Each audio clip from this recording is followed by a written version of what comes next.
Stories of Service, sponsored by Duval Motor Company.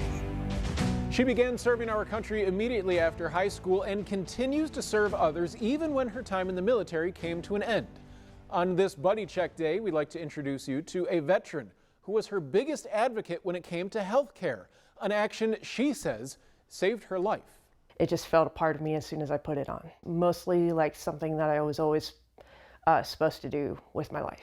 Stephanie Kalota spent 15 years in the Army Reserve. Deployments even brought her to the Middle East. After leaving the reserves in 2019, she became a volunteer advocate for women service members, a role that grew after the passage of the Dr. Kate Hendricks Thomas Service Act, which adds new eligibility for veterans to get breast cancer screenings regardless of their age. When I found that out, and I was around a bunch of women that had breast cancer, I said, okay, I want to get myself checked. She was 37 years old at the time with a family history of breast cancer.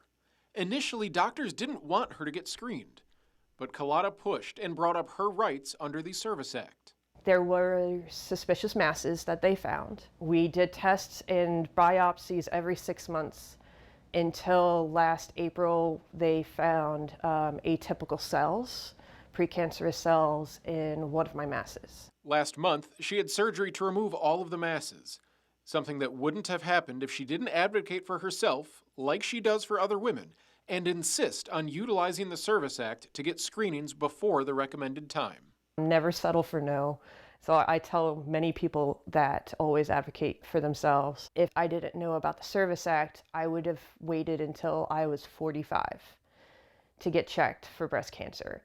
And by then, those precancerous cells in my breast would have most likely been cancerous. Stephanie Kalota said she's recovering from surgery and is grateful that she was able to get screened. We have more information about the Service Act within this story on our website. And if you have a story of service that you would like us to profile, send us an email to storiesofservice@firstcoastnews.com.